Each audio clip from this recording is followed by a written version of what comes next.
వాస్తవానికైతే ఈపాటికే 'పుష్ప 2' పేరిట పలు రికార్డులు నమోదై ఉండేవి. 1000 కోట్ల సినిమాగా కూడా రికార్డు క్రియేట్ చేసి ఉండేది. కానీ షూటింగ్ డిలే కారణంగా ఆగస్టు 15 నుంచి డిసెంబర్ 6కి పోస్ట్ పోన్ అయింది 'పుష్ప 2'. ఈసారి ఎట్టి పరిస్థితుల్లోనూ వాయిదా పడకుండా జెట్ స్పీడులో షూటింగ్ చేస్తున్నాడు సుకుమార్. ప్రస్తుతం రామోజీ ఫిల్మ్ సిటీలో షూటింగ్ జరుగుతోంది. ఇప్పటికే ఫస్ట్ హాఫ్ వర్క్ పూర్తవగా సెకండ్ హాఫ్ మూవీ షూటింగ్ దశలో ఉంది. అక్టోబర్ వరకు ఈ సినిమా షూటింగ్ పూర్తవనుంది. ఆ తర్వాత పూర్తిగా పోస్ట్ ప్రొడక్షన్ వర్కుపై ఫోకస్ చేసి ప్రమోషన్స్ స్టార్ట్ చేయనున్నాడు సుకుమార్. అయితే ఇప్పటివరకు 'పుష్ప 2' నుంచి ఒక గ్లింప్స్, ఒక స్పెషల్ వీడియో, 2 సాంగ్స్ రిలీజ్ అయ్యాయి. 2 పాటలు కూడా చార్ట్ బస్టర్స్ అయ్యాయి. దేవిశ్రీ ప్రసాద్ అదిరిపోయే మ్యాజిక్ ఇచ్చాడు. అయితే ఈ మధ్య 'పుష్ప 2' నుంచి షూటింగ్ అప్డేట్స్ తప్పితే ఎలాంటి గ్లింప్స్, సాంగ్స్ బయటకు రాలేదు.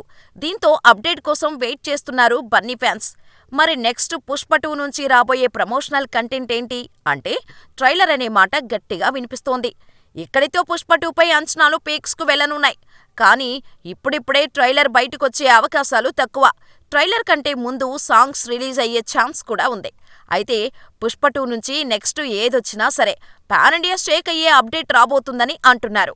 ఇక ఈ సినిమాలో రష్మిక మందన హీరోయిన్గా నటిస్తుండగా ఫహద్ ఫాజిల్ విలన్గా నటిస్తున్నాడు. మైత్రి మూవీ మేకర్స్ భారీ బడ్జెట్తో నిర్మిస్తుండగా దాదాపు 1000 కోట్ల బిజినెస్ డీల్ జరిగినట్టుగా టాక్ ఉంది.